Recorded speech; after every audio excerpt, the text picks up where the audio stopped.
I have a book that came out. It smells really great. It's like a new book smell. Every project I have worked on for, I don't know, the last 30 years of my life has always been digital. And this is the first thing that's actually like, I can't push a revision. There's no changing it, like it's done. It's a little terrifying, but it's been a wonderful day. And there's a variety of stories that I can tell from some of my own startup experiences, whether it was with Reddit, with Hitmonk, with Breadpig. None of these, though, I think really does this reboot notion justice. Because I was really lucky. Steve and I just graduated from UVA, moved up to Boston because Paul Graham was giving a talk called How to Start a Startup up there during our senior year spring break. We just happened to stumble on that talk, go up to Boston, hear him speak, bug him into getting drinks with us that night, and a few weeks later learned about YC, applied, got accepted, and a lot of really good fortunate stuff happened. We didn't really have to reboot. We've been living this amazing, bizarre reality where literally every day, and I am extremely grateful for it, I wake up and I look forward to the work I do. So I don't know any other reality, and I know what a privilege that is because I know how much my parents dealt with jobs and deal with jobs that they don't necessarily love doing. But what's so cool is I get to meet people, founders and creatives and amazing people in a variety of disciplines who are doing their side hustles. And that's what I love. We need to make side hustle a thing that everyone knows so that no one has an excuse not to be doing it. They can pay the bills, they can pay the student loan debt, they can do that with the 9 to 5, but if they can have a side hustle and get a little bit closer to having the career that they really want, that'd be a great thing. So I have three stories that I think do a really good job exemplifying it. Again, none of them are about me. I thought I should, instead of making up stories, give you guys specific ones about real people who I've come to know very well. The first is in the for-profit, the startup space. Now, I do work with a lot of these companies because they come through the ranks of Y Combinator, which, when Steve and I were a part of it, was kind of a joke. No one really knew what we were doing. Paul and Jessica will be the first ones to admit they were kind of figuring it out. And today has, produced companies like Airbnb and is arguably one of the top accelerators in the world. But one of the things we see time and time again are people who are in industries like Lee and Lawrence, the two guys behind a startup called Rent Hop, which I've been coaxing them to start calling it the Hitmonk for apartment rental search. But they're basically an amazing apartment rental search platform. They work really well here in New York, by the way. And they found a way to sift through all of the noise and basically deal with all the assholes the brokers who are, unfortunately, not all of them, but unfortunately, a lot of them are cluttering up Craigslist and cluttering up all the places and making it really, really hard for us just to find a decent apartment. And so they've built some really great software, their little Hop Score, which lets them rank and sort different listings, basically based on how great and responsive the brokers are. If you have a good broker, if you have someone who has a good reputation, chances are she's also providing pictures that are accurate of the apartment you're about to look at. Chances are she'll actually take you to the apartment that you want to look at. It's little subtleties like this that actually make a world of difference because there are some amazing people who are brokers in New York right now. It's just unfortunately there's a lot of noise from a lot of the jerks because they ruin everything. They're the reason we can't have nice things. Now these are two founders who saw what was a pretty obvious problem, right? Apartment rentals. And they were working full-time jobs as brokers themselves. They went and got a real estate license because they actually wanted to know what it would be like to be on that side of the business. They thought, before we disrupt this industry, let's actually learn about who we're disrupting. Let's actually learn about what we are working on and what kind of problems we're trying to solve. And what they learned was it wasn't as simple as just building a platform that would make it easy for anyone to put their apartment for rent and for anyone to find it. They actually learned that they can work with brokers, work with good brokers to build a good platform that rewards the good ones because they do actually have a very important purpose. And again, it's just the lousy ones that ruin everything. So they started by getting a license and actually doing it themselves and walking around and showing people apartments in New York, going up 6-story walk-ups with random renters wide-eyed about living in New York, and saw firsthand who they were building software for. And this is the kind of thing that makes an investor's heart grow like 3 sizes, right? Because when I meet a founder who wants to disrupt the blank industry and they've got no experience in it whatsoever, you get a little hesitant, right? You get a little worried because you don't actually know if they're working on something that is a real problem and you don't actually know if they're gonna be able to solve it. But when I meet founders like Lee and Lawrence who actually got real estate licenses to do it, or I meet a founder like Raj who started a company called Elacart, which is basically a little device that they put on countertops at restaurants to make the ordering process much simpler. Instead of having to deal with and hassle a waiter every time you need something, it's basically a touch screen, something like an iPad that you can just order from and simplify that entire process. He got a job as a waiter for 6 months to really understand what that was like. And so there are plenty of people, I've seen it from commercial real estate, like actually big numbers when you start finding yourself dealing with a bunch of workflow by printing out pieces of paper, sketching on it, and then handing it to another person in your office who then sketches it, and then by the end of the week scans it back into a digital image. You see these inefficiencies at your work, whether it's your full-time job or whether it's something you're trying to get into, and there's a chance there's a software solution for it. But the only way you find out about that is by actually doing it. And so you're starting to see this progress, and you start to see these little things that make you wonder, wow, like you really can get started on these things even when you're pursuing a full-time gig. It is that side hustle. And by all means, please do your side hustling on non-work computers. I'm not a lawyer, but better safe than sorry. But this is a all too common theme. And so, all right, so startups, that makes a lot of sense. There's a lot of innovation happening around startups. Everyone's excited. Everyone wants to have their own Justin Timberlake telling them, no, $1 billion is cool. Fine. But the internet is changing so much more than just the for-profit world. So I'm gonna talk about someone else who's amazing. A woman named Debbie Guardino, who is basically a real-life superhero. And I talk about her in the book. She's a full-time school teacher. She works with a bunch of kids on the autism spectrum, and that's her full-time job. So when she comes home from work, needless to say, she's pretty tired. But you know what? She cares a lot about education. And so she spends a lot of her time browsing DonorsChoose.org, a great nonprofit started here in New York by a Bronx public school teacher years before me and Steve were thinking about social media. This was like in 2001 or 2002 when they first launched. And it's ironic because now they get called the Kickstarter for public school classrooms. No, they were, just 7 years before Kickstarter started. But the point is, she was not satisfied with the state of the world, because she saw that a tornado ripped through Joplin, Missouri. This was a couple of years ago. It was a devastating tornado, pretty much wiped out this town. And with it, it took out all of the schools. And so her immediate reaction was, how can I help? If you aren't familiar, DonorsChoose allows any public school teacher to basically form an online project. If they need an iPad in their classroom or they just need pens and pencils, they can put up a project, say it's gonna cost $50 or $20 or $500, and they get funded by strangers, random people on the internet like you and me, who just have a credit card. And what's so cool about this is every dollar goes right to that classroom.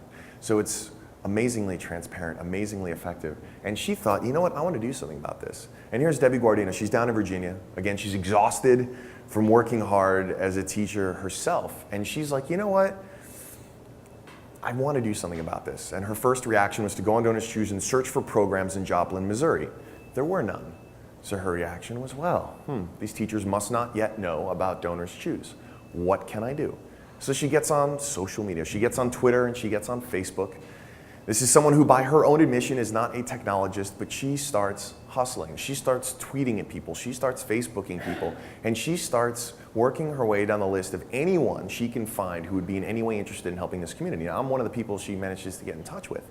And I'm blown away because what I see over the next few weeks is nothing short of astounding, because this woman manages to raise $500,000 worth of supplies, as well as get herself a ticket to Joplin to go and teach those teachers how to use DonorsChoose.org.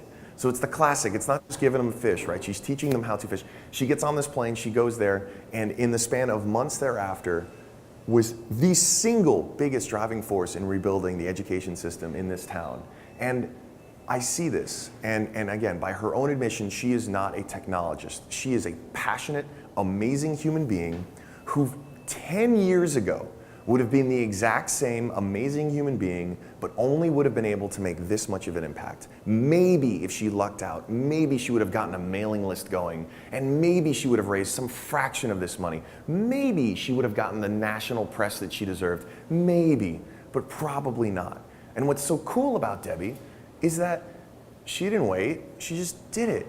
She is one of so many people, many of whom are probably in this audience right now, who are passionate about something, who I'll tell you, for generations to this point, probably never got the chance to be as awesome as they could be. And just the fact that there is one Debbie Guardino out there who I can point to and specifically say, look, like straight up superhero, means that there are countless more who never got a chance to do it because of whatever bullshit reasons, but many more, many more who can now.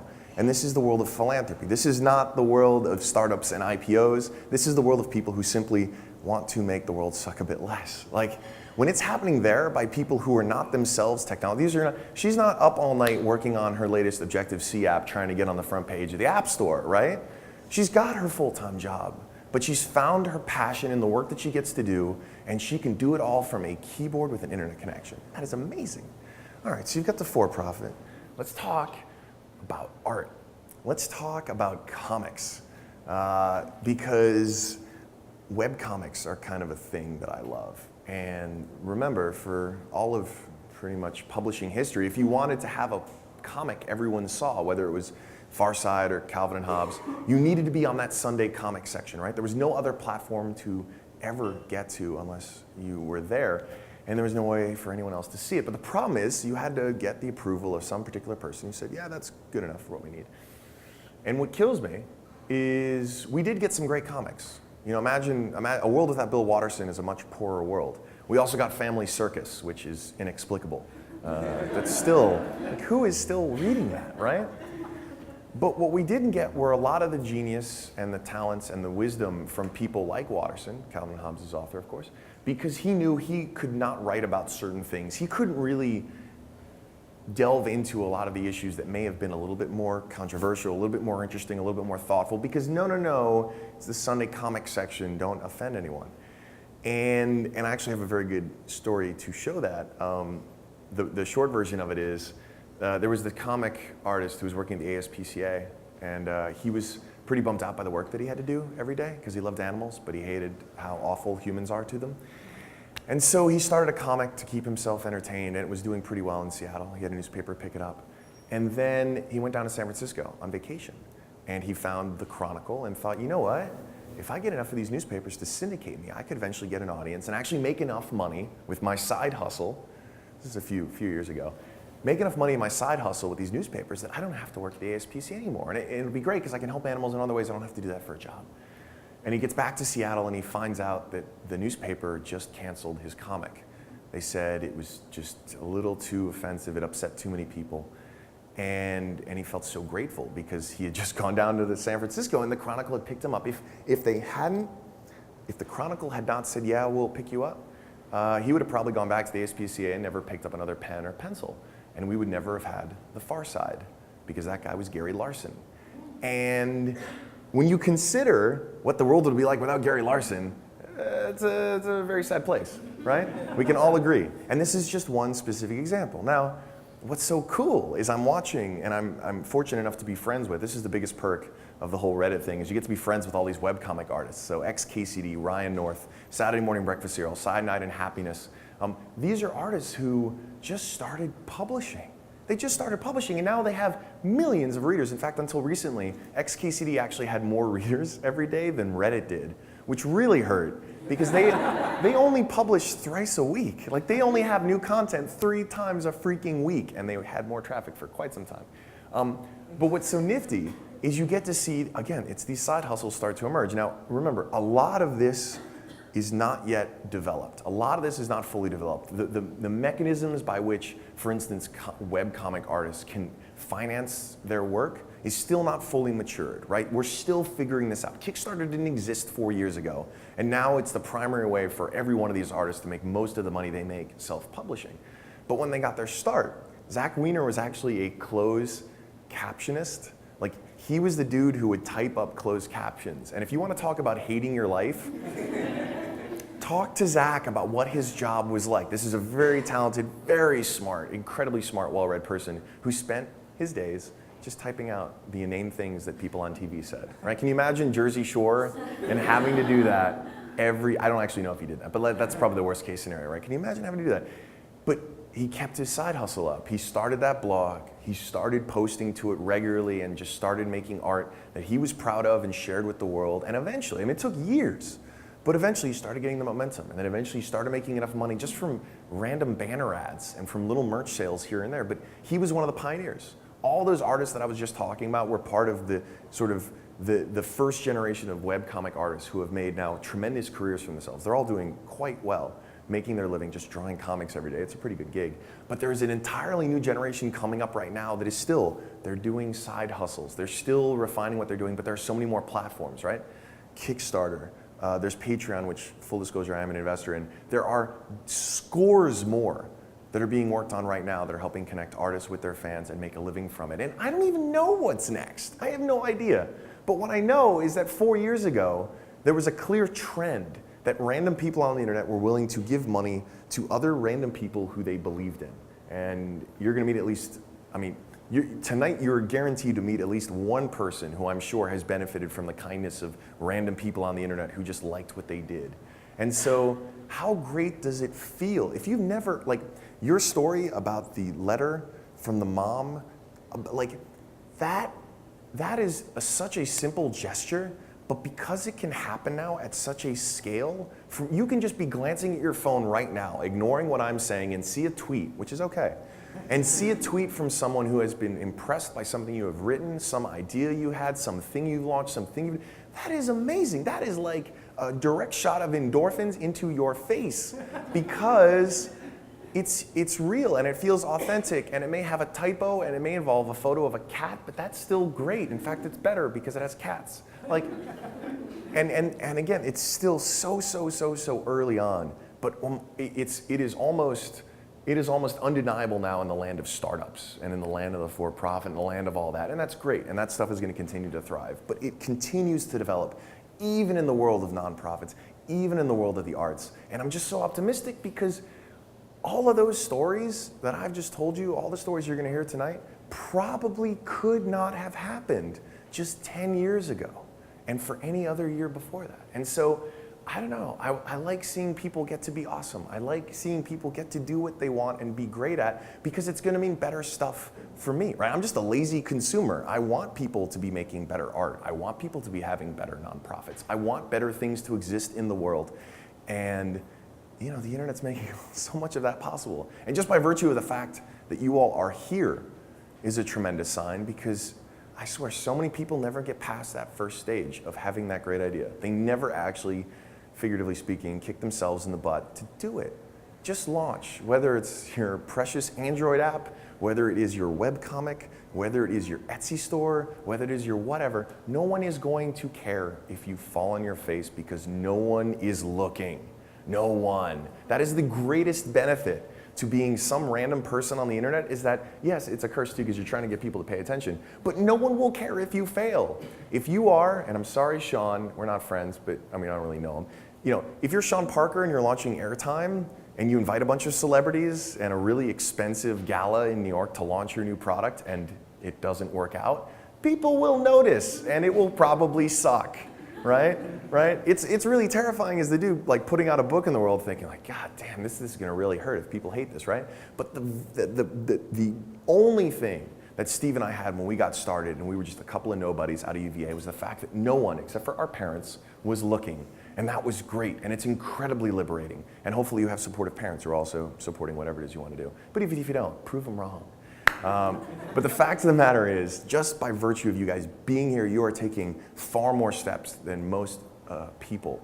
And again, as a selfish consumer who just wants better things in the world, I am very grateful for you guys just being here, thinking about rebooting, and get your side hustle on. So thank you.